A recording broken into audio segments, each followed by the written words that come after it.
भस्म आरती के समय महिलाएं क्यों कर लेती हैं घूंघट? इस सवाल का जवाब जानने से पहले हम जानेंगे महाकालेश्वर ज्योतिर्लिंग की कथा। तो बने रहिए हमारे साथ। नमस्कार, स्वागत है आपका आपके अपने चैनल वैदिक वॉक्स में। धार्मिक आस्था और पौराणिक कथाओं के अनुसार ऐसा कहा जाता है कि प्राचीन काल में उज्जैन में दूषण नाम का एक राक्षस था जो वहां की प्रजा और राजा को प्रताड़ित करता रहता था, और इस दूषण राक्षस की वजह से पूरे उज्जैन नगरी में हाहाकार मचा था। इससे तंग आकर लोगों ने महादेव की आराधना की और अपनी रक्षा की गुहार लगाई। कहा जाता है कि उनकी पूजा स्वीकार करके नगरवासियों को इस राक्षस से मुक्ति दिलाने के लिए स्वयं महादेव ने उस राक्षस का वध किया। शिव ने दूषण को भस्म किया और फिर उसकी राख से अपना श्रृंगार किया। फिर गांव वाले भोले बाबा से यहीं बस जाने का आग्रह करने लगे। तब से भगवान शिव महाकाल के रूप में वहां बस गए। तब से इस स्थान का नाम महाकालेश्वर पड़ गया और भस्म आरती की शुरुआत हुई। यहाँ आरती में भस्म के तौर पर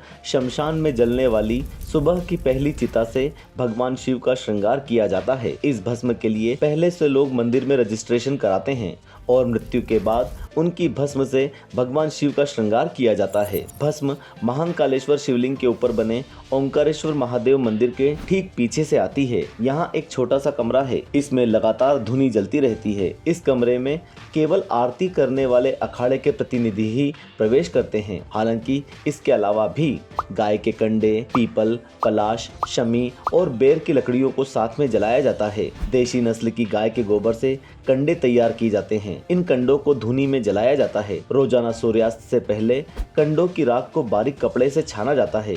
ये इतनी बारीक होती है कि कपड़े में रखकर पोटली बनाकर भस्म रमाई जाती है। इससे एकत्रित भस्म को भी आरती में इस्तेमाल किया जाता है। मान्यता है कि जिस व्यक्ति की चिता से महादेव का श्रृंगार किया जाता है उसे मोक्ष की प्राप्ति होती है। प्रतिदिन होने वाली इस आरती में महिलाओं के लिए कुछ विशेष नियम हैं। महिलाओं को इसमें शामिल होने के लिए साड़ी पहनना जरूरी है। इस आरती के दौरान महिलाओं को 10 मिनट के लिए महाकाल बाबा के दर्शन करने की अनुमति नहीं होती है। जिस वक्त शिवलिंग पर भस्म चढ़ती है उस वक्त महिलाओं को घूंघट करने को कहा जाता है, और धार्मिक मान्यताओं के अनुसार भस्म आरती के वक्त मंदिर में महिलाएं घूंघट डाल लेती हैं। ऐसा करने की एक प्रमुख वजह भी होती है। मान्यता है कि उस वक्त भगवान शिव निराकार स्वरूप में होते हैं। इसके अलावा आरती के वक्त मंदिर में महिलाओं के प्रवेश को भी रोक दिया जाता है। महाकाल मंदिर के पुजारी बताते हैं कि भस्म और आरती शिव से शंकर बनने की प्रक्रिया है। भस्म रमाने के दौरान भगवान दिगंबर यानी कि नग्न रूप में रहते हैं, यानी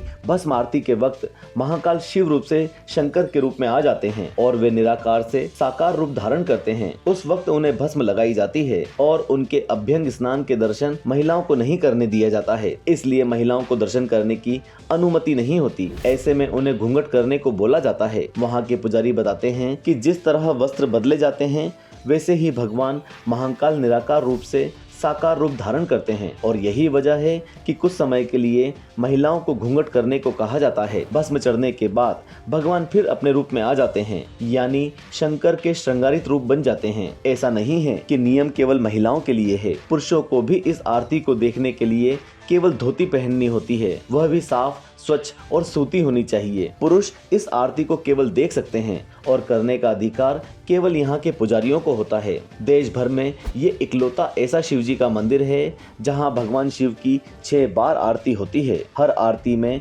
भगवान शिव के एक नए स्वरूप के दर्शन होते हैं। सबसे पहले भस्म आरती, फिर दूसरी आरती में भगवान शिव को घटाटोप स्वरूप दिया जाता है। तीसरी आरती में शिवलिंग को हनुमान जी का रूप दिया जाता है। चौथी आरती में भगवान शिव का शेषनाग अवतार देखने को मिलता है। पांचवी में शिव भगवान को दूल्हे के रूप में दिखाया जाता है और छठी आरती शयन आरती होती है। इसमें शिव खुद के स्वरूप में होते हैं। भाई और बहनों, पूरे भारत में 12 ज्योतिर्लिंग हैं, जिसमें से तीसरे नंबर पर भगवान महाकाल का स्थान माना गया है। इन्हें ब्रह्मांड का राजा भी कहा जाता है।